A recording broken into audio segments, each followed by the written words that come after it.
A continuación vamos a ver el estándar 71, que son las consecuencias de todo tipo de la guerra civil.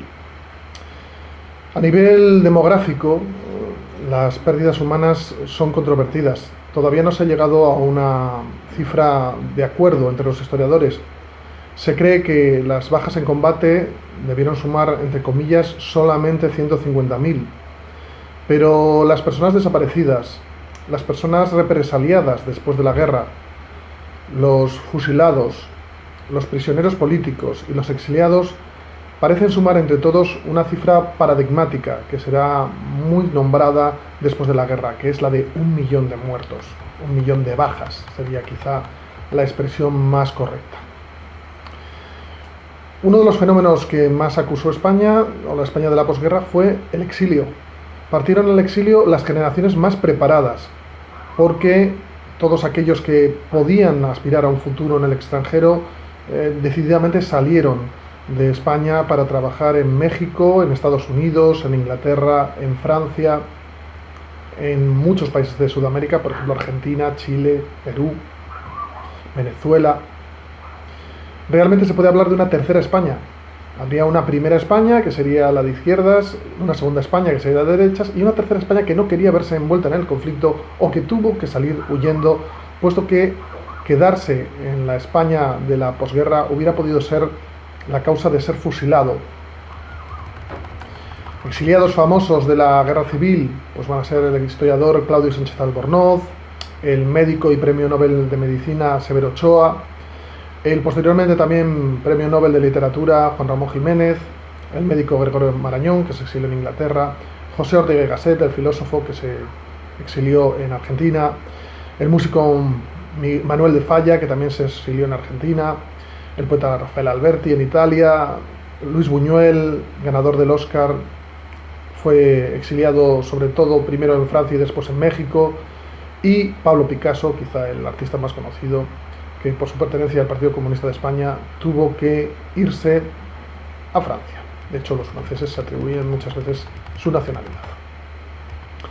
A nivel más concreto, por sectores, ¿cómo fueron las consecuencias o cuáles fueron las consecuencias? Pues las pérdidas económicas fueron brutales. La inmensa mayoría de las infraestructuras de puentes, caminos, ciudades fueron destruidas. Y el país quedó endeudado durante 20 años.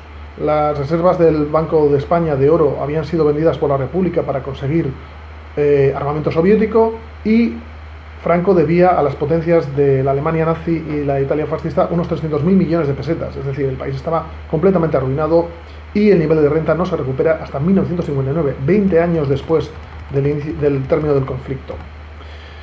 También hay que señalar el hambre. Los años de la posguerra para una generación de españoles son llamados los años del hambre, porque en ellas se va a centralizar toda la producción, el sistema jerárquico y autárquico de la falange va a hacer una muy mala distribución de los alimentos y se va a pasar auténticas necesidades.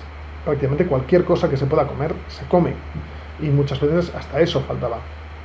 Aparece el llamado extraperlo, pero esta vez no como en la Segunda República, como un juego de azar, sino como sinónimo de mercado negro, donde se escamoteaban las producciones al Estado y se vendían bajo cuerda, bajo mano, a precios exorbitados. A nivel moral, España vivió un momento de odio. Las divisiones entre vencedores y vencidos no desaparecieron con la guerra. El gobierno de Franco no hizo nada por favorecer eso.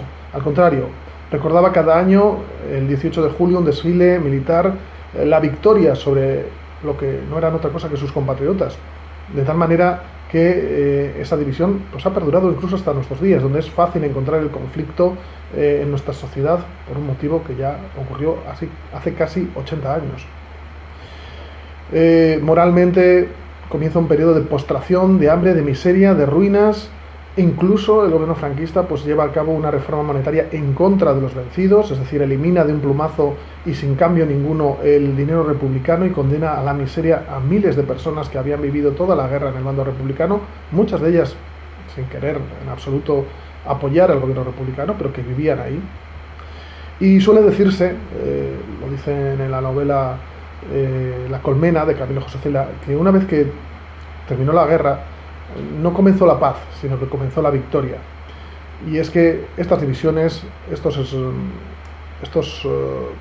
conflictos dentro de la sociedad, estas tensiones no acabaron con la finalización del conflicto, sino que perduraron durante el régimen, y el régimen se benefició de ellas para intentar tener a la población controlada y enfrentada. Unos 50.000 hombres y mujeres fueron fusilados entre 1939 y 1940, es decir, ya acabada la guerra. 270.000 personas estaban en prisión por cargos políticos en 1939, y hasta los años 60 va a haber los llamados regimientos de trabajos forzados, que no eran otra cosa que presos políticos que siguieron cumpliendo condena y trabajando a las órdenes del régimen franquista hasta bien entrado los años 60.